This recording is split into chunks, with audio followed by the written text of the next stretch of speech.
ارشاد باری تعالیٰ ہے، انسان جیسی کمائی کرے گا ویسے ہی معاوضے کا حقدار ہوگا۔ 4 علم ضرور حاصل کرنے چاہیے۔ حاتم طائی نے کہا تھا، میں نے 4 علم اختیار کیے اور دنیا کے تمام عالموں سے چھوٹ گیا۔ کسی نے پوچھا، وہ 4 علم کون کون سے ہیں؟ عالم نے جواب دیا، پہلا یہ کہ میں نے سمجھ لیا کہ جو رزق میری قسمت میں لکھا ہے وہ نہ تو زیادہ ہوتا ہے نہ کم، اس لیے میں زیادہ کی طلب سے مطمئن ہو گیا۔ دوسرا یہ کہ اللہ کا جو حق مجھ پر ہے وہ میرے سوا کوئی دوسرا ادا نہیں کر سکتا، اس لیے میں اس میں مشغول ہو گیا۔ تیسرا یہ کہ ایک چیز مجھے ڈھونڈتی ہے اور وہ ہے موت، میں اس سے بھاگ نہیں سکتا اور اس کے ساتھ سمجھوتا کر لیا۔ چوتھا ہے کہ میرا اللہ ایک ہے جو مجھ سے باخبر رہتا ہے، میں نے اس سے شرم رکھی اور برے کاموں سے ہاتھ اٹھا لیا۔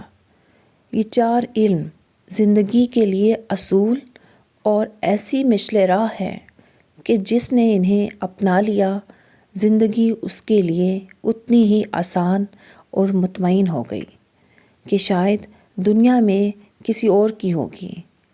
ہم دنیا بھر کے اعلیٰ اداروں سے تعلیم حاصل کر لیں، مگر جب ہم ان اصولوں کو سمجھ لیں گے اور انہیں اپنا اوڑھنا بچھونا بنا لیں گے تو علم کی برابری دنیا کی کوئی تعلیم نہیں کر سکتی۔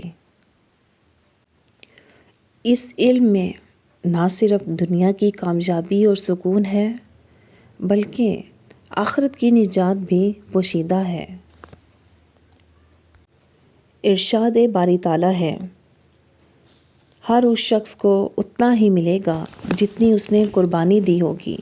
اللہ رب العزت نے ملائکہ سے فرمایا، میں جو جانتا ہوں تم اسے نہیں جانتے، اور زمین و آسمان کے ہر ذرے کا علم مجھے ہے۔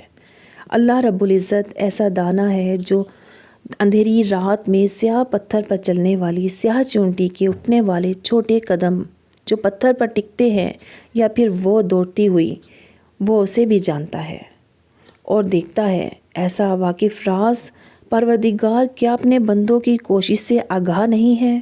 ارشاد باری تعالیٰ ہے، تم جو عمل کرتے ہو وہ لکھ لیا جاتا ہے۔ اللہ تعالیٰ بڑا کریم ہے، وہ ہر شخص کے حال سے واقف ہے اور ہر ایک کو اس کے عمل کے برابر ثواب ملتا ہے۔ وہ اپنے بندوں کے ساتھ شان کریمی کا معاملہ ایسا رکھتے ہیں کہ انسان حیران رہ جاتا ہے کہ کون سی ایسی نیکی تھی جس کی اجرت پروردگار نے اتنی زیادہ دے دی۔ وہ عطا کرتے ہیں تو اپنی شان کے مطابق۔ بہت سال پہلے سردیوں کی یک بستہ رات، بارش ہو رہی تھی، سب اپنے اپنے کمروں میں بند گرم بستر کے مزے لے رہے تھے۔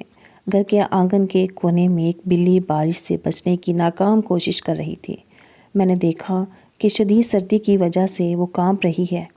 مجھ سے اس کی یہ حالت دیکھی نہ گئی۔ میں اٹھی اور اسٹور روم سے آم کا ایک خالی کریٹ پڑا ہوا تھا، وہ لائی اور اپنے کمرے کے باہر برآمدے میں لا کر رکھ دیا۔ اس میں پرانے کمبل کے ٹکڑے بچھا کر اس طرح رکھے کہ اس میں وہ آسانی بیٹھ سکے۔ آگے سے ایک کپڑا پردے کے طور پر لٹکا دیا تاکہ اس کو ہوا نہ لگے۔ ایک چھوٹی سی پیالی میں دودھ رکھ دیا۔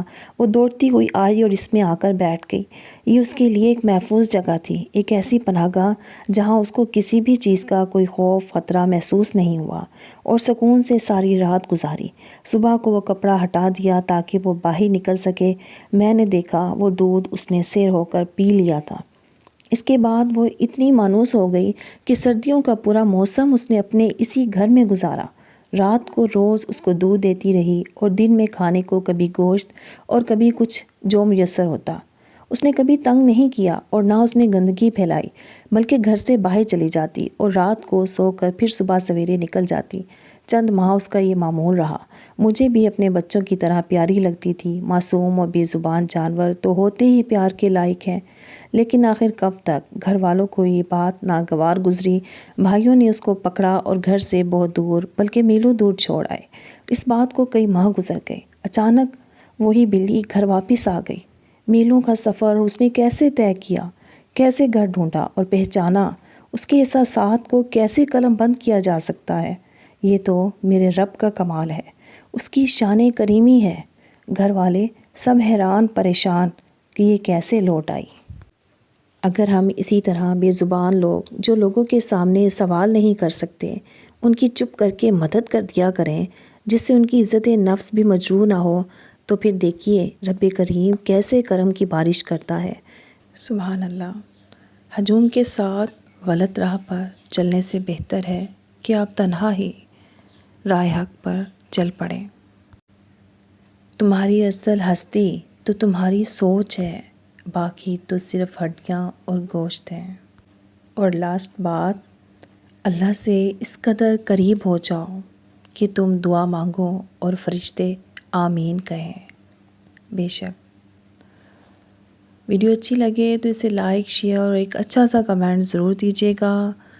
مجھے اپنی دعاؤں میں یاد رکھیے گا۔ ملتے ہیں نیکسٹ ویڈیو میں، تو صبر کرو، شکر کرو، زندگی میں آگے بڑھو۔